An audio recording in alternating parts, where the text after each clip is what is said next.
This podcast is sponsored by nobody.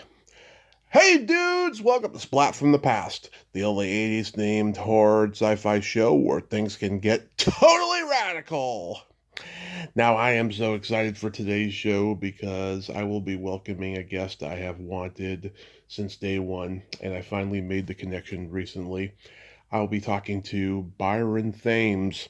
Yes, Byron Thames. He was a kid actor back in the 80s, and he was in some cult classics, man. Oh my God. He was in Johnny Dangerously and Blame It on the Night, both celebrating their 40th anniversaries. Oh, two staples of my childhood, especially Johnny Dangerously. But that's not it. He was also in 7 Minutes in Heaven, another huge staple from my childhood. And he was also in Heart Like a Wheel. I love that movie, and I've had several people from it on. And he guest starred on 21 Jump Street, Freddy's Nightmares, Family Ties, and all that stuff. It's going to be a great conversation today. I can't wait. He's the first man I've had on since November began. I've been interviewing nothing but women all month long, and that's not by design. It's been the luck of the draw, and it's been great luck. I've interviewed a lot of lovely ladies, but today I'm going to finally have a man on. And Byron, oh, I also forgot to mention, he's also an editor and he does ADR work in the industry. And he's married to Trisha Lee Fisher, who's the younger sister of Julie Fisher and Carrie Fisher, and the daughter of Eddie Fisher and Connie Stevens. What a family tree, huh? Yeah, that is so awesome. You should check out their videos on YouTube. Him and Trisha Lee, they do like little videos where he's playing acoustic guitar and she's singing. They're so adorable together. So yeah, here is my interview with Byron Thames.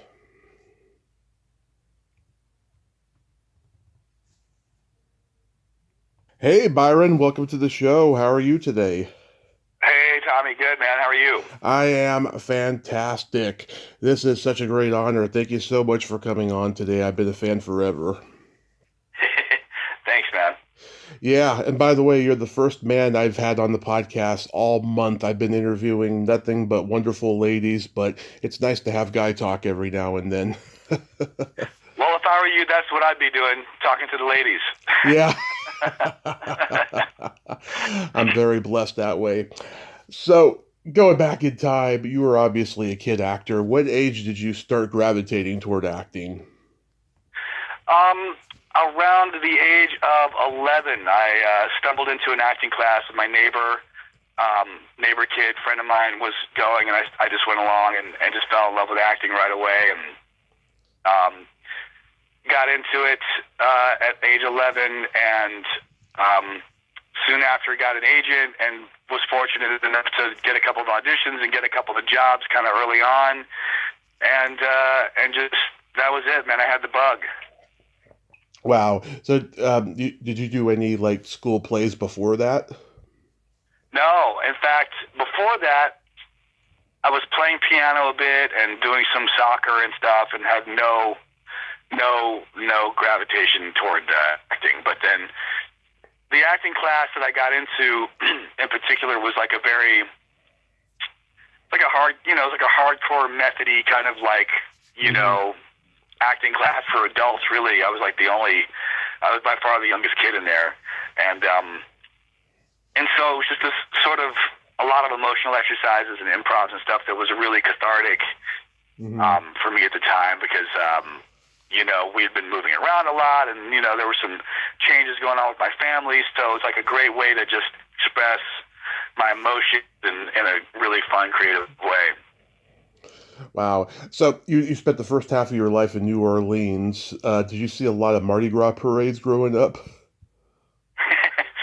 Yeah, I was only in New Orleans for a little while during my childhood, couple of years there, and but during that time I was going to school in the French Quarter, and it was it's just a crazy town. Hmm. Walking home from school and like there's parades, just random parades going down the street, funerals, Yeah. People, pouring beer in my hair, like, just, it was not really a kid-friendly environment, I would say.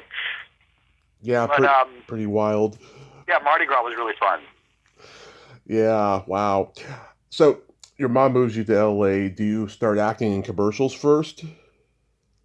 Yeah, I did a couple commercials, and then auditioned for Michael Landon's new show, Father Murphy. He was spinning off a Little House in the Prairie, and got a regular series part on that, and that was like my first dramatic part. Yeah. So like Father Murphy was kind of like a spin-off of Little House, and um like I've heard people say that Michael Landon was really like his character on Highway to Heaven. He was very much like a mentor and a spiritual advisor to people. Was he one to you? Yeah, he was. I think he continues to this day to be one of my role models in this business. He was a solid dude. He did his work. He treated people with respect. And that's, as I went on to do a lot more work in this business, I realized how rare that was. Yeah. Because, he did his best to stay true to his values and also, make the shows. And there's a lot of BS in this business, and he was one of those guys that you could always, you felt like he was shooting you straight, and he was honest, and it was a great first experience for me. Yeah, so did you like learn a lot on the job as you did the show? Oh, for sure. Yeah, I mean, I was working with some other, great actors, and a lot of the material was, it was about orphans. So, trying to get adopted and going through all these hardships. So it was a lot of like emotional stuff, and it was just a great learning experience overall. Yeah. Yeah. Do you remember anything about working with Ivy Bethune, who played Miss Tuttle? Vaguely, yeah. It's it's been a long time, obviously, but yeah, I do vaguely remember that. Yeah, she's the clock tower lady in Back to the Future. I saw a Yeah. I saw a feminist propaganda short film she did in 1950, and she was exactly in that movie like she was in Back to the Future. The way she was protesting. Wow. Yeah. Classic. Yeah. So you later did a great episode of Highway to Heaven with Landon. So did you keep in touch with him all the way till his passing? I didn't, but it was interesting because I had quit acting for a couple of years and moved back to Mississippi around my, I guess, age 16, 15, 16. Mm. And then when I came back, I was kind of like, going through some weird family stuff and wasn't really getting back into the business at the moment. And a friend of mine said, hey, I'm going to read for Highway to Heaven. And I went along with my friend, and, the casting folks over there were like, oh, hey, Byron, what's up? You should come read. I was like, I'm not really reading right now. I'm not doing that. And they were like, just read, and so I read, and then met up with Michael again, and it was just like old times. It was really cool. He gave me my first job really as a kid, and then he gave me my first job as I came back, after my hiatus. And so it was kind of a cool full circle thing, and he's just a great dude. But then, yeah, we didn't keep in close contact much after that, but he was just always sort of a great consistency in my career, Yeah, and he passes away, just a few years after Victor French. It's just really sad, I know. It's just like in the blink of an eye. How was guest starring on Chips? That was fun because, I got to work with Horseshack. Mm-hmm. So, yeah. Ron Palillo, who played Horseshack, was my cohort in that show, and that was sort of like an iconic moment for me as a kid. And also Mrs. Howell herself, Natalie Schaefer, was in that episode. Oh yeah, sure, and Rudy, Eric Estrada, of course, and it was a lot of fun. and Paul Link, I've had him on. He's a great guy. Oh yeah, absolutely. And Ruta Lee was in that episode too. She's Was still, she? yeah, Oh my God, that's so funny because I've recently become friends with Ruta Lee again, and I don't think either of us made the connection. yes, the Queen of Body herself, Ruta Lee. How about I have to bring that up? That's amazing. Yeah. How about the Powers of Matthew Starr? That was fun. I don't have a ton of memories from that. It was pretty quick. I think I was in and out in a couple of days on that one. And I don't have a ton of like significant memories of it, but I do remember it being a good time. Yeah, Peter Barton Thomas. I had him on a few years ago. He tried to guess my age. I was like 37. He said I looked 45. I'm just like, thanks a lot. I guess that's why we're doing radio.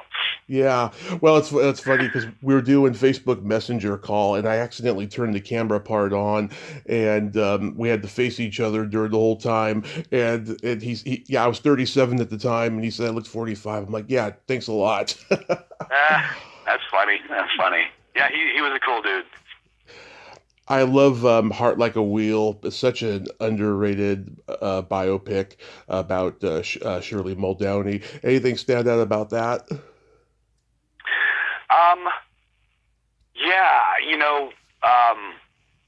I got to work with a bunch of great people. Bonnie Bedelia was amazing. Bo Bridges was amazing. Leo Rossi. Everyone in that movie, I thought, like you said, it's an underrated movie. Everyone was so good. And Jonathan Kaplan, the director, obviously a great filmmaker. Yeah, it was a really cool experience. I mean, I was so fortunate as a young guy to just work with some great talent. In that movie and all the stuff that I did, really. Did you get to meet Shirley Muldowney when she was on set? I did, yeah. I did meet her briefly, yeah. Yeah, Pretty iconic. She was nice. Yeah. Yeah, apparently she didn't like Bonnie Bedelia or the whole movie. She thought that, it was a watered down version of her life and stuff. Well, yeah. Yeah, it may have been. I don't know. I mean, I think it could have gone to a much darker place, I would imagine, because there was some, sort of abuse issues going on and stuff like in the story, and maybe Shirley felt like it should have just been played out all the way. I don't know. Yeah, I like it. It's good for what it is. Maybe someday they'll remake it and make it more accurate or something. Yeah. So I love Blame It on the Night. I remember Encore ran this movie a lot when I was like 10. How was that experience? Oh, Blame It on the Night was great. Big Mancuso was super cool to work with. Teddy Neely, who, Jesus Christ Superstar. I've had him on. Wrote a lot of this. What's that? I've had him on. He's a great guy. Great dude. He wrote a lot of the songs for the score, and that was really fun because I got to go in the studio and see them recording some of the songs with Teddy and Tom Scott, the great sax player, and so I had a musical. I was musical as a kid as well, so it was really fun for me to just work with a lot of these musicians, even though I wasn't really in the band per se. I was on the set with a lot of these great players, and that was really fun for me. And it was also, I was 14 years old, and we were on location, and I was kind of off on my own quite a bit, and so it was a really, sort of a coming of age kind of time for me as well, where I was kind of striking out on my own, and my parents weren't around. I had like a hired guardian, so yeah, I could sort of just run around, and it was a great time. Yeah, and that's also the character too. He spends a lot of time alone because his dad's busy being a rock star. Exactly. Yeah, Ted. Oh my God, he has such a range as a singer. He almost sounds like Lou Gramm from Foreigner in this movie. Yeah. Oh, phenomenal. Yeah. I mean, the guy's voice is insane. Yeah, he's a really talented guy. Was Mick Jagger around? He wasn't. He wasn't. And honestly, it was funny because it was originally cast. The rock star guy was originally cast Malcolm McDowell. Yeah. And so I'd watched Clockwork Orange, and I was like, oh, man, I can't wait to work with this dude. But then he bowed out because they wouldn't let him sing his own songs. Oh. So then Nick Mancuso stepped in, and then, like you said, I guess Teddy Neely did the vocals. Yeah, I've heard McDowell say that him and Jagger used to be really close, so I'm not surprised. But yeah, that's insane that they didn't let him, do his own vocals. I mean, I get it. As an actor, if I did a part like that, I would want to do my own vocals. So I totally understand that. But then again, if somebody said, well, hey, you can sound like Teddy Neely, I might say, all right, fine. I don't know. Yeah. Now Nick Mancuso, I mean that guy, he's been around forever and he's such a character. Like did you two have like at least a halfway close professional bond on that set? Yeah, we did, but also well, come to think of it, it was sort of similar to our on-screen our characters' relationship in that I think he kind of kept it at arm's length for that reason. We didn't hang out, after hours. Yeah. And so I think that worked because we were trying to get to know each other in the movie, and I think that worked for our characters. Mm-hmm. Yeah, just the distance, of tension and all of that. Yeah. Yeah. Yeah. Yeah. The baseball game in the movie, was that fun to film? That was really fun. I had a lot of I had a big emotional well at that time in my life, so I was always happy when I got to do a scene that was just like I could just go off and lose my shit. But the baseball scene in itself was fun as well, running around and everyone had a blast. Yeah. Did it take like a week to film or something? I think it took a couple of days. Yeah, maybe 2 or 3 days out in Chatsworth. Yeah, it's like one of those scenes that's so out of character for the movie. You don't expect a baseball playing scene, with all this, music and heavy drama going on. I always thought it was a pretty interesting sequence. Yeah, it was a little bit of a comedic break. And the director Gene Taft, he died not too long ago. Like, what was he like to work with? He was an interesting character. I mean, he came from the music world. This was his foray into film directing, and so, he was definitely like, I don't know. He was an interesting guy, man. He was like very invested in the story. I don't know. He wasn't an experienced filmmaker, so he was more of a record guy, and he was more of that type of person, and so he came at it sort of from a different angle. But I respected him. I think he would play little mind games with me, though. He would do little things to sort of like try to manipulate my performance. That looking back, I was like, I don't know if I'm quite into that approach. Yeah. But everyone has their approach, and everyone has their creative process. So we all roll with it. We work together. Actually, he died in 1987. For some reason, I thought he was a fairly recent death, but that was a long time ago. Yeah. So Johnny Dangerously has been one of my favorite comedies since I was like 9. It's one of those movies I can watch so many times and never get tired of it. I know. That had to have been fun to do. Oh man, that was the most fun because everybody from Michael Keaton to Joe Piscopo and Peter Boyle, like Mary Lou Henner, all these guys were just Maureen Stapleton. They were all just iconic and amazing what they do, and it was a magical coming together of funny people. Oh yeah, I mean, you and Peter Boyle and Dick Butkus, go into that speakeasy, and you've got sneaking the guns in the newspapers, and Maroney is just going ape shit. You fucking asshole. Iconic, man. That people still quoting that movie. Yeah, and Yeah. I've heard Amy Heckerling say, she didn't have a good time in the post-production process or whatever. There was, a lot of differences of opinion and stuff, but like, I mean, was she at least, having fun and she was on point with everybody? Oh yeah, I mean on set she was great. I don't really know like what went down in post-production, but as far as being on set, she was awesome, and everyone worked together really well. Yeah, and Maureen Stapleton, I'm sure, she's got that. She had that dirty mouth in real life, being Irish. Oh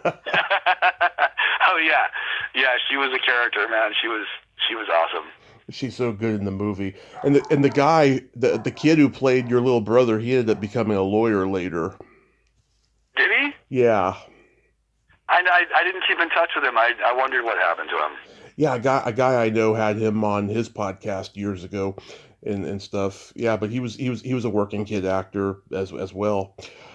Cool. Carl Gottlieb was the doctor. Well, I mean, what a comedy genius he is. Do you remember anything about him? I don't. Did I have any? I don't think I had any scenes with him, but Just that one little scene where he tells you should knock off a gas station. Oh, that's right. Yeah, that's right. I don't. Yeah, I don't have a lot of memories of working with him, but yeah. Yeah, even when Johnny's grown up, he's still telling them how much it's going to cost this week for his mother's operation and right, stuff. Right. He's so great. Yeah. Yeah. Yeah, I also love when they first get to the speakeasy. They're doing that like nodding contest, and then Boyle's like, "Okay, no more nodding." Yeah, I mean it's such a slapstick kind of sensibility, that movie, but somehow I don't know, man. It was just a really good grouping of actors that just pulled it off in such a great way. Like, I mean, it's almost like, in the vein of Monty Python in the silliness of it. Mm-hmm. But just a fun watch, and like you said, I mean, it's a classic. You never get tired of it. Yeah, there's so much great stuff in it, like Johnny doing that little break dance. Yeah.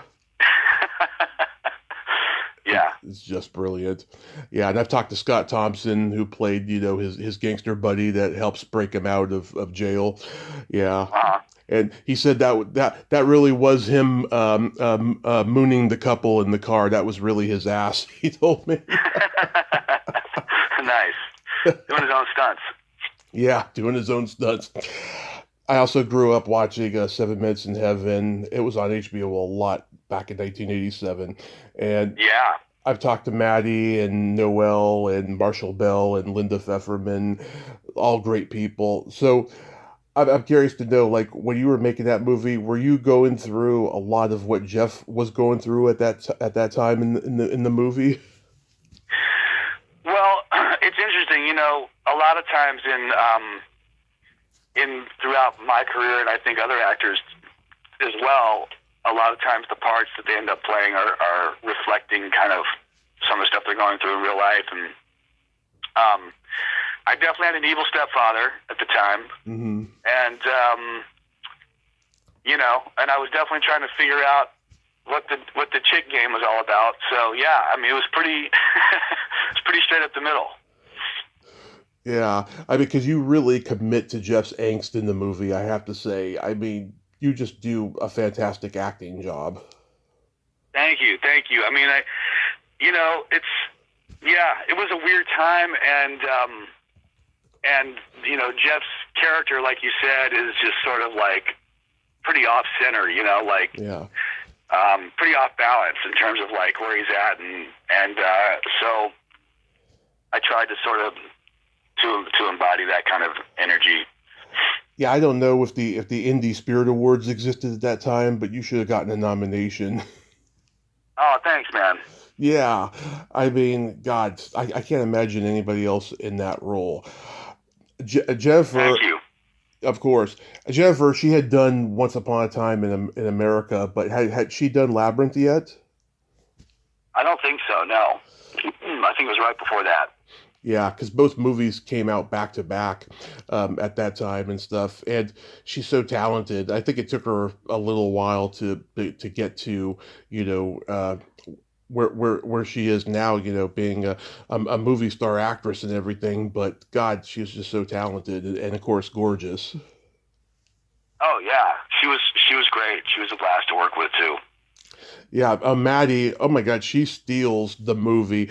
Just her unrequited love for Billy Wirth as that baseball player, and then, you know, being taken in by that nerd at the end, you know, is she's just Yeah. she provides so much great comedy relief for this movie and stuff. Now you two had that scene, you know, where you two are kissing and almost end up in bed. You're like, well, you both pretty much do end up in bed, but then weirdness happens that is like, okay, we're not doing this and stuff. Was that, you know, awkward to do, being that you both were so young? Uh, it was fun. I mean, you know, Maddie and I had a great relationship and friendship, and we hung out, and so it was it was pretty fun. And you know, I think we were kind of flirty in real life too, and it was just, you know, it was fun. It wasn't too crazy awkward. It was more just like, you know, we were just laughing about it. Yeah, I'm sure Linda gave you guys just the most, you know, awesome and professional direction. Yeah, definitely. Yeah, it was a good vibe all around. Tell me about working with Marshall, though. He is such a brilliant actor. He was one of my toughest interviews, though, because you know, he didn't have much to say, but then every once in a while he would tell the most hilarious story. Yeah, he's a quirky guy. Yeah. And I've run into him a couple times here and there. I haven't kept in touch with him, but I've seen him around, you know, here and there, and we always say hi. But he was a quirky dude, and he was great to work with, you know, because of that. He's like unpredictable, Hmm. and you know, kind of does his own thing, and he and who played my mom, Polly Draper. Polly Draper. They were both great to work with. Like, they were both just really great actors, you know. And Yeah. so again, you know, I'm like getting to work with people that are great at what they do, and you know, I can learn from. And he was super cool on the set too. He says to you, "What's X?" And you're like, "A dirty movie." Yeah. How was filming in New Jersey? It looked like it was pretty beautiful at that time. Oh man, it was incredible. And then the kicker was that we were staying mostly in Manhattan, so I was like 15 at the time, got a fake ID, Mhm. was running around, you know, clubbing in Manhattan every night. Oh, you bad boy. And it was just, you know, it was on. So I was really, really having a good time, you know, on my off hours too. And at that time, like, you could be 15. I looked like I was about 9, as you could tell in the movie. Hmm. And, you know, the bouncers didn't care. I had some dumb New York University fake ID, and they didn't care. It's just like, you know, you couldn't really do that these days. Yeah, so you didn't get caught? No, I never got caught. And, you know, and I was also, Alan Boyce, who was a little older than me at the time, sort of took me under his wing and was kind of like, you know, bringing me around to the hot spots and stuff. And so that was a lot of fun.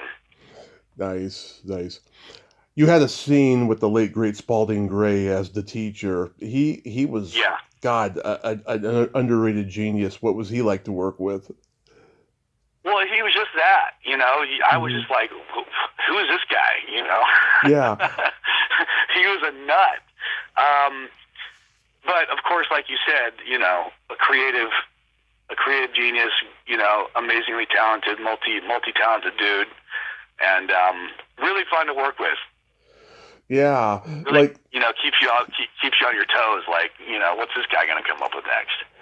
Yeah, when you think about it, he was like one of the early like content creators with, his one-man shows. He was this unknown character actor that you kind of seen in movies, and he's like, doing these long monologues talking about being on set of The Killing Fields and stuff like that. Yeah, yeah. Yeah. Yeah, he was, you know what? And that's what I love about people working in New York in general. It's like, we were just there last week. My wife, Trisha, was doing a performance out at Lincoln Center, and working with some musicians out there. And it's like every time you're there, you're working with people who are in it for the art, man. It's just like they're purists, you know what I mean? Yeah. In LA, a lot of times, there are people out here that are just sort of like, quote unquote, trying to make it. Yeah. And when you go to New York, it's like they don't give a shit. Like, they're just doing their thing. You know, they're doing their thing. They're there to be the best. And so that's the kind of people you run into, like Spalding Gray and, and people like that are just doing what they do, regardless. And they badmouth LA for being too sunny. Yeah, and I get why people come out here from New York and they're like, this place is bullshit, because a lot of it is, a lot of it is spin, a lot of it's, who's doing what, and it's a lot more of the quote unquote showbiz, BS going on, and in New York you're just like, you're trying to get a part, you're trying to do your music, you're doing whatever you do, and regardless of the outcome. I love how the three of you, roller skate, down the street at the end of the movie, and then just before the credits are over, you come back around unexpectedly. Like, did she tell you to wait a bit because she knew that was going to happen, in post production? Because it looks like there was no cutaway, like it was a straight, roller skate down and then wait for like 3 or 4 minutes and then come back around. I can't remember how that went down, but that is funny. Yeah, I mean, I noticed it, in 1987. And I noticed it now. Yeah, that's funny. God, I need to watch that movie. My son is now the same age I was when I did that movie. We should pull it out and watch it. You should, because it would be, kind of educational to him as well about, what teenagers go through. Yeah. You did an episode of 21 Jump Street with Scotty Schwartz and Leanne Curtis, who I've had on and stuff. Anything stand out about that?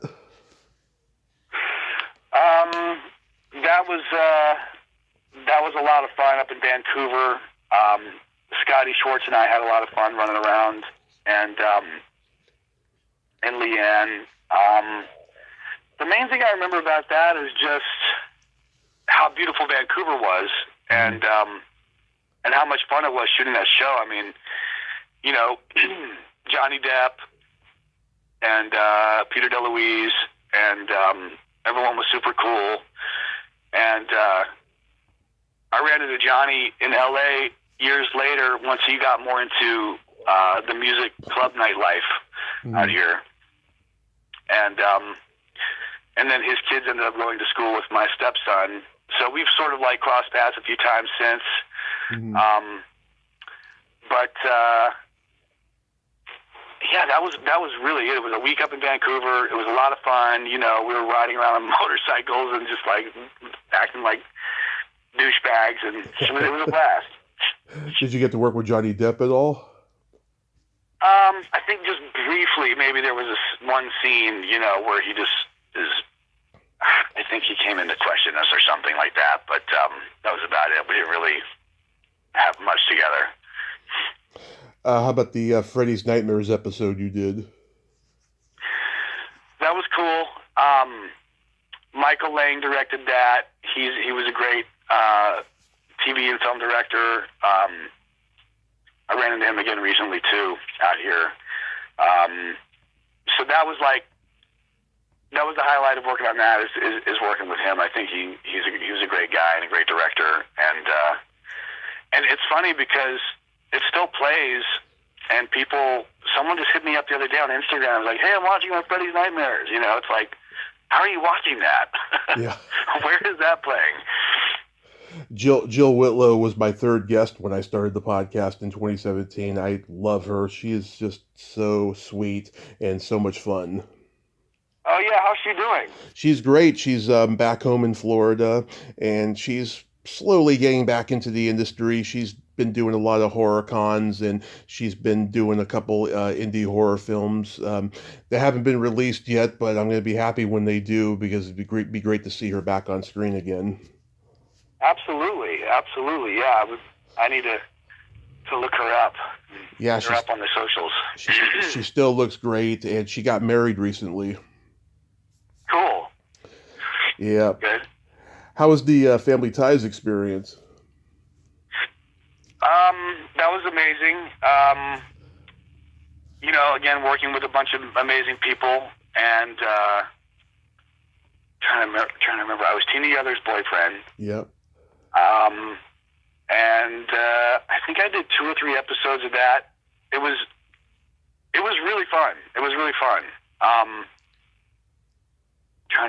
Trying to think back here. This is a long time ago. Mm-hmm. Yeah, live audience, you know, totally different experience. And I remember Michael J. Fox wasn't ever showing up for rehearsal because I think he was doing a movie or something, so he would just pop onto the set, maybe show up for the dress rehearsal and the show, but was not at the read-throughs, none of that. Oh yeah, he may have been doing one of the Back to the Future sequels at that time. Mm-hmm. But he had it down, man. He would just roll in and just nail it every time anyway. Yeah. I know, because he has boundless energy, or at least then he did. Yeah, boundless energy, and just he had that character so down that he didn't even have to be at the read-throughs. It's they knew that he was just going to come and nail it. I talked to Tina last year. That's cool. Yeah, she's awesome. How about the Monsters episode? Monsters. Wow. Okay, we're going deep. Yeah, worked with Tori Spelling on that one, pre-90210. Mm-hmm. And then, who else was in that? Ashley Lawrence. Those guys. Ashley Lawrence, yep. It was fun. It was a fun little episode, I remember they had to have me come back and do pickups, and I had the flu, mm-hmm. which was a drag. But yeah, it was fun. And then I ended up testing, I think that year, the next year for 90210, and went to the network with Jason Priestley. Oh yeah. And then he and I went in to test for it, and we walked out and we're like, okay, well, I'll see you later. And he got it, and I didn't. But yeah. Anyway, yeah. What's his name from Family Ties? Scott Valentine. He was scheduled to play one of the male leads on Beverly Hills 90210, and he found out literally the day before filming the pilot that he was replaced. I've heard him tell that story in a few podcasts and stuff. I'm like, wow, that is crazy, and that's a great example of how bullshit Hollywood can be. Yeah, definitely. It's very fickle. Very fickle. Yeah, fickle and biased, I say. Yeah. You were in not Another B movie? Yeah. I just heard from those guys, actually. That was a very random scenario. Mm-hmm. I think they reached out to me, not even through my agent, just found me somehow. And they're like, hey, you want to come to Chicago and do a movie with us? And I was like, yeah, maybe. It was it was very random and out of the blue, but I did a couple of movies with those guys, and it's fun because they're out there. They're making their indie movies. They're not a part of they haven't tried to come out here and do this Hollywood system thing. They're just like, we're going to stay out here and make our indie movies and have fun. And so, yeah, it was a good time. I went out to Chicago, and they're making these fun little comedies, and they're making some horror movies, and having a good time, and it was fun to be a part of. Yeah, let's see. I know Reggie Bannister, who was in it, and Ed Asner. I got to talk to him before he passed. Oh, great! Yeah, he was great. Erin Moran was in that. Did you work with her? I didn't. Yeah, we filmed separately, so I didn't get to meet her. Oh, that's a shame. Yeah. So in addition to acting, you've done ADR work and editing. How did those jobs come about for you? Well, the ADR stuff, I've been doing sort of along the whole way. Well, no, I guess more in my late 20s, actually, that really kicked in. But it just came about through fellow actors, turning me onto it and getting into an ADR group where, we're just voicing background characters and stuff.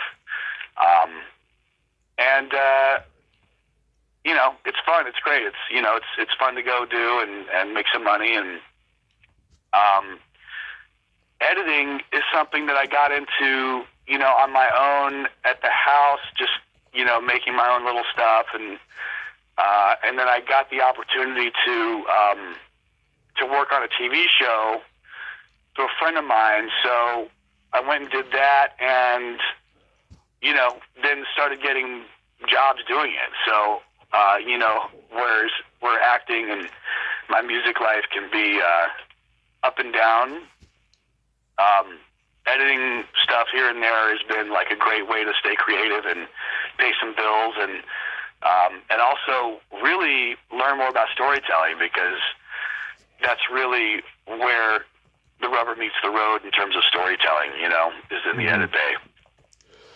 Yeah, I mean, it gets very rare for actors to excel or partake in all those fields, but yeah, I mean, you sound very blessed to have those as well. Indeed. I am really fortunate to be able to be diverse, because in this business, I feel like you kind of have to be. And,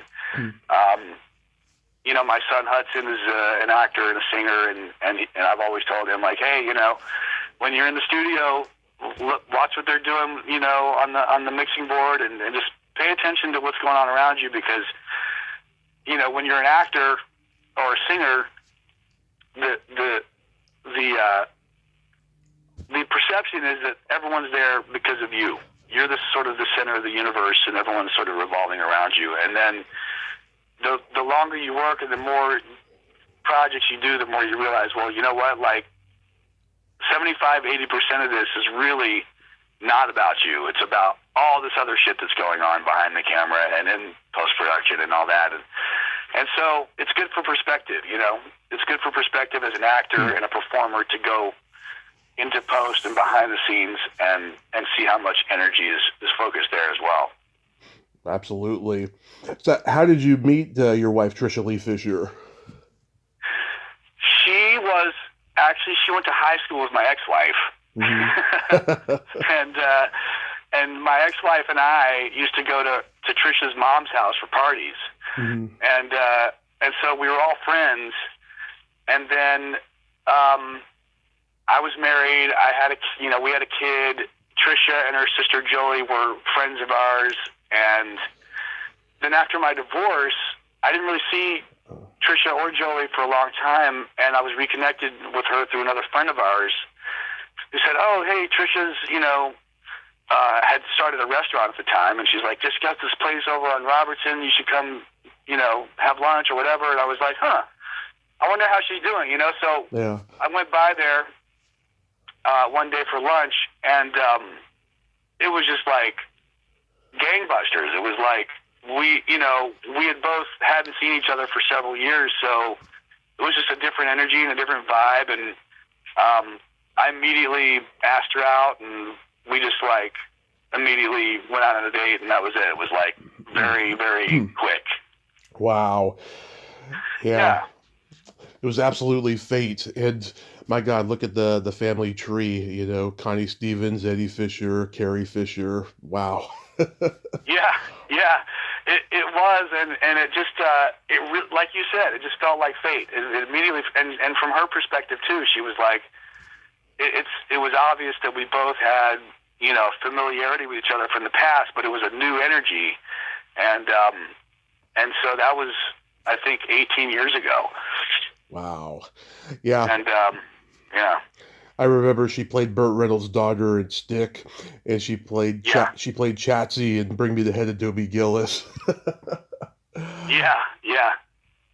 Yeah. Yeah, we had kind of parallel lives in that respect. You know, we both knew, and that's the other thing. It's like we both can relate to each other because we both were actors as kids.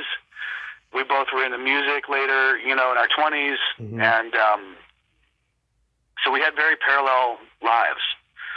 I've seen the videos where, you know, you're playing acoustic guitar and she's singing. You two are so funny together. I love seeing those videos. Thanks, man. Thanks. Yeah, that's the other thing, dude. It's like it's fun to be able to do that together and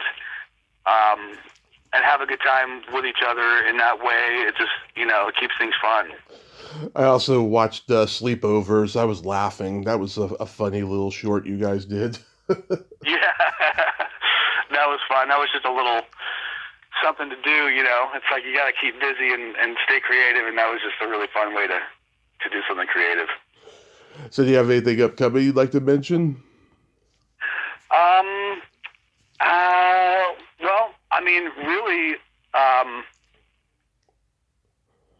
a lot of our energy right now has been going into our music. We started the '70s band, Mm-hmm. and so again, you know, we were doing fun little videos on social media and just '70s songs because we love the '70s.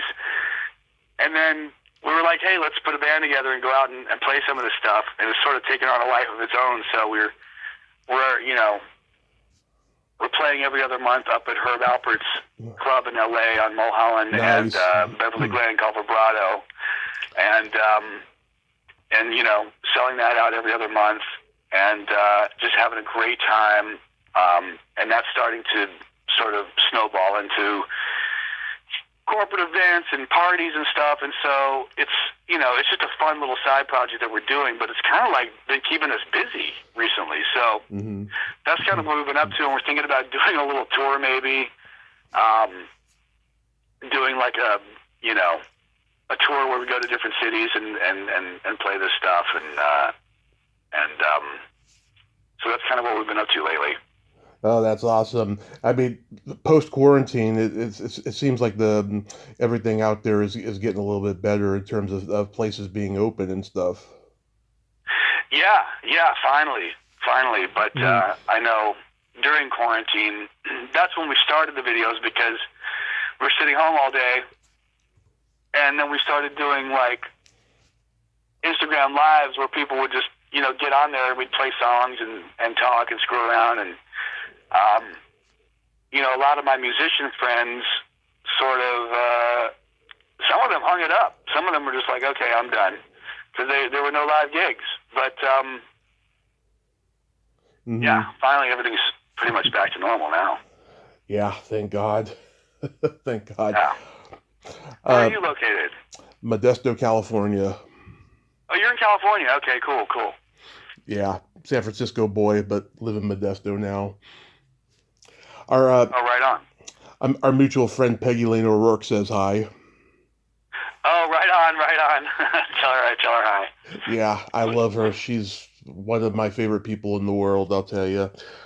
I reached out to her, you know, years ago because she was the strawberry ice cream cone that Patton Oswalt romances on King of Queens, and we just became like fast friends and stuff.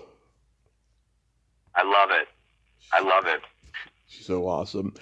Well, Byron, I thank you so much for coming on. This has been a tremendous honor. I hope you have a happy holiday season and be safe out there and stay creative. Likewise, Tommy. You know, best of luck with everything, and hopefully we'll talk again later on in the future. Would love that. Thank you so much. All right. Take care. Take care. Bye-bye. Bye-bye. Well, there you have it. Byron Thames. Ain't he a cool dude? Oh, what a nice guy, huh? What a stand-up guy. I loved talking to him. Great little anecdotes there.